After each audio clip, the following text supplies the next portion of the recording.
The San Diego Zoo and Safari Park has been the crown jewel of San Diego for many years. The zoo is a world leader in environmental conservation and wildlife protection as well. It's also a wonderful educational and entertaining experience for adults and children alike. Hi, my name is Mike Goupel, and our guest today is a wonderful woman who has a lifelong successful career with the zoo in many capacities, as well as the one we're going to talk about today. Please meet George-Ann Irvine. Hi, Mike. Hi, George-Ann. How are you? I'm great. Good. Good to be here. Thank you for being here with Pace TV. Now, I understand that your family and friends refer to you as George. Yes, Well, they do. And sometimes people call me George from the zoo as well. So you can call me whatever you like. Thank you so much. So tell us a little bit about yourself. Well, tell us, first of all, what is your title today in the new job you have? I am currently the Director of Corporate Publishing for San Diego Zoo Global, and I just celebrated my 40th anniversary with the zoo. I mean, when I think 40 years have gone by, it's just mind-boggling. And currently, this is my third career at the zoo. I started out in public relations and marketing, so I was a media spokesperson, and I took animals to television shows like The Tonight Show. Well, excuse me, when you got to that point, were you new to the zoo, just out of college? Or? Yes, I started at the zoo when I was 22 years old, about 8 months out of college. And it was really a dream job for me. I had wanted to do an internship at the zoo my last semester of my senior year at San Diego State University. And I called the zoo and they didn't have internships. So I did one at the Convention and Visitors Bureau instead. And then the zoo job came up. And it's funny because I didn't get it the first time around. They hired somebody else. I made it to the top two. But second time around, 6 months later, they hired me. And it was a dream job. It was just unbelievable to think that I would be working for the world famous San Diego Zoo. And what year was that? That was 1978, March 22nd, 1978. Wow. I remember the day vividly that I started. And now you're the Corporate Director of Publishing for the Zoo Global. Yes, the Director of Corporate Publishing for San Diego Zoo Global. And what does global mean? We rebranded San Diego Zoo, or Zoological Society of San Diego, a few years ago. And we have conservation projects all over the world on 6 of the 7 continents in 45 countries. So we felt that we were a more global organization, and we changed our vision to leading the fight against extinction. So it's very, very appropriate to add global to our name because we are a global conservation organization now. Very interesting. So let's get back to your first job at the zoo. So how did that go and what did that entail?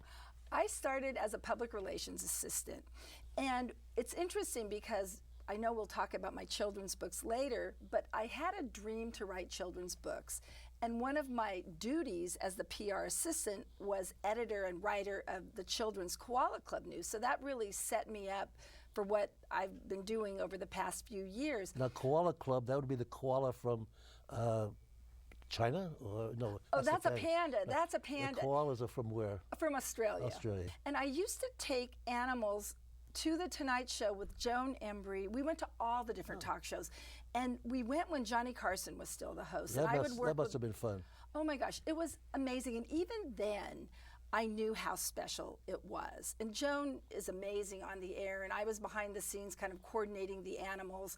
And it was really fun, but when that theme song music would play, you just got goosebumps because, oh my gosh, I'm behind the scenes at the Tonight Show. Yeah. And it was really fun. Yeah. It's interesting because Johnny Carson never wanted to rehearse prior to a show. The co-host did, but he wanted to be surprised by the animals. And he always left right after the show. Except for one when we were there, we had an albino koala, that's a white koala, named Gulara on the show. And Johnny was so enchanted with Gulara that we're packing up to go and we're in the dressing room, and all of a sudden Johnny's at the door and he says, I want to see Gulara. But we got a picture of Johnny with Gulara, the koala, and for me, from the times I was there, that's the only time he came backstage. But it was very, very exciting. And that was part of your PR yes. Adventure at the zoo. Yes, so in PR, I it's a little bit different today than then, but I wrote press releases. I was a media spokesperson. I arranged animals for television shows. I worked with film crews, and we were a very small department. So I also worked on the marketing aspect of it, working with our advertising agency, creating commercials, reviewing the ads that they did. So it was a fun job. A lot of people said, you know, you studied journalism in college. Why did you go into PR instead of, you know, newspaper or television? I said, well, one, I love San Diego, so I don't want to move. And two, PR has such a variety of things to do that for me, it's really fun and exciting, and you're always learning something new. Good for you. Now, how long were you in that capacity? I was in PR at the zoo for 22 and a half years.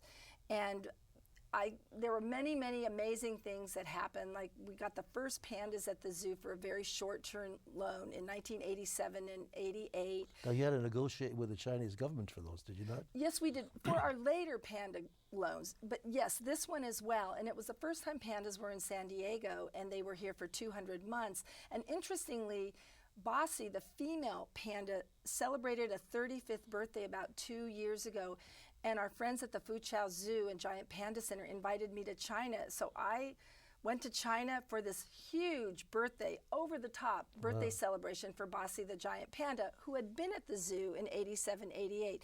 Sadly, we lost her a year ago, but she was the oldest panda in the world for a very short time. Very special days. How interesting. So now you've had 3 careers with the zoo, is that correct? Yes, I have. Now that's the first one, am I correct? The first one was public relations and marketing. You eased into what else? After that, I was recruited into the development, the fundraising department, to lead a communications team to create all of the materials, from brochures to videos, that San Diego Zoo needed to raise money for our projects, because of course we're a nonprofit organization. I was going to get to that, and as we are, but then you have a mission statement, I believe, right? Yes, we do. You know, our mission is to lead the fight against extinction, which has changed. We used to want to connect people with wildlife and conservation, but now we want to lead that fight against extinction, because so many different animals are endangered. So whenever we build new exhibits, we always tie in conservation aspects of it. For example, one of our newest exhibits at the zoo that's already built is Africa Rocks. And if you haven't been there, it's phenomenal. It's an entire canyon, and my favorite exhibit, well, I have a lot of favorite exhibits, but one of my favorite exhibits is the African penguin exhibit. And yes, penguins live in Africa. They live in South Africa, and the weather is very similar to ours, so there are warm weather penguins. And we have a big aquarium with sharks, leopard sharks, and we have fish in there. And it's really funny. When we were putting the sharks and the penguins together, people said, oh my gosh, are the sharks going to eat the penguins? And it's like, no, the penguins are going to nip at the sharks. They get along very fine. Interesting. But we work with an organization in South Africa to rescue and raise and rehabilitate penguin orphans, and then we work to release them back into the wild. So that's a conservation project that is tied in with the exhibit. We have a Madagascar section of Africa Rocks, and we have a scientist in Madagascar studying red ruffed lemurs. So we really try to tie in what we do with conservation. It's very important, especially if you're going to lead the fight against extinction. And I think in the past, we were considered a zoo that happened to do conservation, but now we like to think of ourselves as a conservation organization that happens to have a zoo and a safari park. Understand. So now you went from your beginning as PR, and then you went into the fundraising aspect of it, and all that time you were an author. Yes, I had a dream to write children's books because my grandmother did. Hers were self-published, but still, you know, I wanted to do what my grandma did. And I'll never forget, Ideals Publishing, and this is back in the early 1980s, contacted the zoo, and they wanted to create a series of 6 children's books about animals using photos. And so the zoo was supplying the photos, and I remember they asked my boss, do you have anybody you think might like to write the book for us? And she knew I had wanted to write children's books, so she suggested me. And now all of a sudden I have 6 children's books to write and I've never even written one. It's like, oh my gosh. So- My wish has come true, but now what do I do? But it worked out really well. And I remember my first manuscript was about Sydney the koala. And these were books for like first graders, so the manuscripts weren't very long. But I remember calling my editor who lived in Wisconsin and saying, may I read this to you over the phone? Because keep in mind, no internet, no fax machines. And I read her the manuscript and she said, that's exactly what I'm hoping for. And then the rest were easy to do because I knew I was on the right track. But that was the first. Those are the first children's books. But I did many more as well over the years. One of my favorites is a true story about a blind seal named Corky for Scholastic. I did a series for Simon & Schuster, and of course, all of those books are now out of print. And I also wrote a big coffee table book about the Katrina dolphins.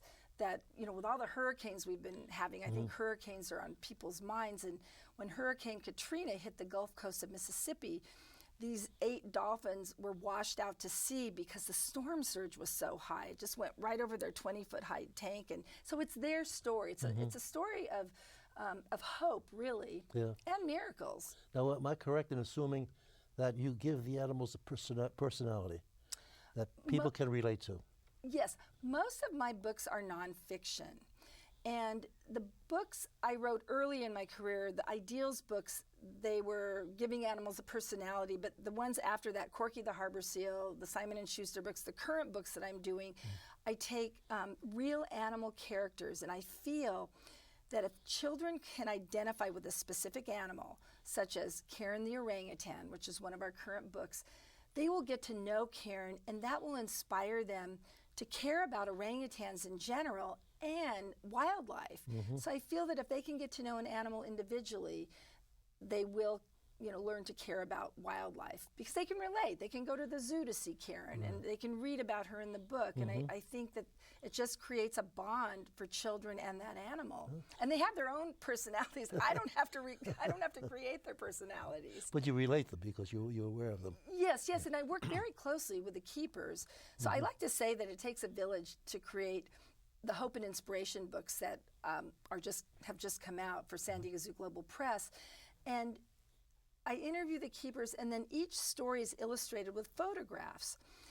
And you might say, well, San Diego Zoo has a lot of animal stories. You must have a lot of books like this. And it's like, well, they're challenging because to do these types of books, you need to document every aspect of the animal's life with photographs. And we only have one zoo photographer. So these are unique in the book world. And we include animal facts, and we include a call to action for kids. And we even include the animal's handprints, real handprints or footprints if they have feet, on the end papers of the book. So they're really something special. Well, why don't we let our viewers get a glimpse of what you've been doing with these 3 books and talk a little bit about them. Okay, I'd love to do that. I mentioned the Karen Orangutan book. This is the Karen Orangutan book, and we have a plush that goes with it, which is amazing because kids love to read the book with the plush. And this is a book about Karen, an orangutan at the zoo, who had a hole in her heart. She was raised in our nursery because her mother didn't know how to care for her. We reintroduced Karen back to the orangutan family, and we realized that she wasn't growing as quickly as she should. Something seemed very wrong, so we examined her, and it turns out that she had a hole in her heart. So one of the nation's top heart-lung surgery teams came to the zoo to repair Karen's heart. They were from UCSD, and I was in public relations at the time, and I remember watching the surgery from a window above the surgery room, and they brought in so much machinery. I could have had a heart-lung transplant. So the surgery went well, and the doctor said if Karen was a human, I would tell her parents that everything went just fine, but everything did not go just fine the next night because she got a lung infection and she was put on a ventilator. And we had people, nurses and doctors from the community volunteering to sit with her 24/7, and it was a 2-week period. And we were worried. We didn't know for sure whether she would make it or not, and she got cards and letters from all over the world, you know, telling her to get well and that she was in people's thoughts. And Very I actually interesting. saved some of those letters. Did you? Well, did you have one for us today? Yes, I have a letter that I put into Karen's book that I'd really like to share this. It's a letter that I got in 1994, and it was from a little girl who drew beautiful rainbow and sunshine pictures. And this is what the letter says. Dear Karen, my name is Jenny, and I am 5 years old. I heard about your surgery from my daddy. I thought about you all day. I know it can be pretty scary to be in the hospital because I was recently diagnosed with leukemia. I spent over a month at a children's hospital, and now I am home. I'm looking forward to visiting you as soon as I'm able, so listen to your doctors and nurses and take your medicine. I hope yours tastes better than mine. Love, Jenny. So we wanted to put it in the book, and my editor said, well, you need to find Jenny or her family, and you need to get permission to run the letter. And I'm thinking, but that was 1994. How in the world am I going to find Jenny? And her name was Jenny Auger. And I thought, okay, let me go to Google. So I plugged her name into Google, and up pops Jennifer Auger, nurse, Rady's Children's Hospital. Her bio, when I was 5 years old, I had leukemia. I had found her. She had beat leukemia. That made my year. She was right here in San Diego. She's right here in San Diego. And so our marketing department reached out to Rady's, and Jenny and I connected. And I adore that girl. And she said, Karen orangutan is still her favorite animal. She comes to the zoo. But what she told me is what her mother told her. When she was first diagnosed, her mom said that she had become very, very withdrawn. So her mother suggested she write a letter to somebody else who was sick, and that somebody else was Karen the orangutan. And she said that in a great time of darkness in her life, Karen brought her light. Oh, nice. And so it's remarkable. It really has come full circle. And Jenny just purchased, she works in the emergency room at Rady's, and she just purchased about 8 of the Karen orangutan books to give to children who are in the cardiac unit of Rady's Children's Hospital. She just has a very big heart herself, and I'm so honored to know her and have her in my life now. So She's kind of like a interesting. little daughter, you know, a young daughter. So interesting, and it really to people who have a need at that particular time to Yes. relate. Well, it's interesting because I originally wrote the books to teach children about conservation. The first 3 books in this series, though, have a very, very strong medical aspect to them. So I have started getting letters and emails from people who have purchased the Karen book telling me things like, my son had open heart surgery when he was a young boy. He's okay now, but I've never known how to explain it to him. And Karen's story really puts it into perspective. Another person wrote and said they had a daughter who was going to have open heart surgery, and that by reading Karen's story, it gave her courage. And if Karen could go through it, she could go to it too. So in addition to the broad audience, the books are reaching a very specific audience in hospitals as well, including the other 2 books. I'd like to hear about those. We're running a little close on time, so I'd like to get these 3 books in, and then we can talk about how people can purchase the books and all of that. Okay, this is Fabulous Floyd, and it's about a flamingo who was born with what looked like 2 left feet. We have a plush. This is the best-selling plush. Kids love it because I think it has a boo. They say, oh, he has a boo-boo on his leg. And this is about a flamingo who never gave up. And he had 2 left feet. He was an ambassador flamingo, meaning he was raised by hand, and he liked being held. And he went through 2 leg surgeries, and had his keepers had to hold him 24/7 while he was recovering from the leg surgery. And I said, when is enough enough? How did you know to keep going? And they said, well, Floyd told us he didn't want to give up by his behavior, by making progress. And they said if Floyd wasn't going to give up, we were not going to give up on him. Amazing, amazing story. And I will say, it's not in the book, but he is named after Pink Floyd, the band. But children wouldn't know that, so we don't have it in the book. And Floyd and Karen currently live at the zoo. And then the 3rd book is about Ruxa and Raina. It's cheetah and dog best friends. And they are at our safari park, and each one overcame something very dramatic in their life. Ruxa had bowed legs. They didn't think he'd be able to run. He had surgery. Raina stayed by his side during the surgery. When he was in recovery, no one told him he couldn't run, so he ran anyway. And Raina got terminal cancer a couple years ago. It was cancer of the blood vessels, so they stopped all treatment. And we even brought in a puppy to introduce to Ruxa, so when Raina died, he would have a friend. But after 2 months, and she'd been given like 6 weeks to live, she didn't die, and she didn't even seem sick. It turns out that 2 of the tumors had disappeared. We don't know why. One of them had gotten small enough to remove surgically, and then she went through chemo, and Raina is cancer-free. So Wow. the duo is a trio. Wow. So you've got Ruxa, Raina, and little Ray. Well, now we have a video insert for our viewers to take a look at, so let's see how that goes. Okay.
That was beautiful, Thank you. and Thank I you. think it'll go a long way in explaining just what you've been doing with these books. Now, these are 3 of 6 3 of proposed? 5 books. So San Diego Zoo Global Press is our new publishing division. I mean, we've done everything else. We've got magazines and all, and we felt that this was a good way to ignite a passion for conservation in people. So we don't just have children's books, we also have adult books as well. And the 2 books that came out this year, one was about leadership, written by our retired director of corporate veterinary services, and the other is about strategic planning, written by the director of our strategic planning division. And the planning book really takes you on how a great strategic plan called The Call transformed our organization into a conservation organization. And the veterinary leadership book, which is amazing, our vet was a great vet, but he never had leadership training. And he was sent to the zoo to solve a personnel problem. And when he realized he couldn't do it, he quit. And he threw, I love it in the book, it says, I threw my panda name tag in the bushes, but we didn't let him quit. And thus began his journey to learning how to become a leader. And he discovered servant leadership. And what's great about the book is it gives a lot of anecdotes about his time as a veterinarian. And he felt that it would really reach out to technical people, because a lot of technical people, not just vets, don't have leadership training and they're thrust into those situations. But I've had leadership training and I got a lot from his Great. book as well. So now these books are available, pardon me, at the zoo now for purchase? Yes, they're available at the zoo. This is the call about our strategic planning, and this is Upside Down Leadership, about servant leadership. They're available at the zoo and safari park. You can also purchase them on shopzoo.com. Shopzoo.com. Say that 3 times in a row. Don't ask me. And then eventually, in the coming months, they will be available at regular bookstores, on Amazon, in children's hospitals, but they're not quite there yet.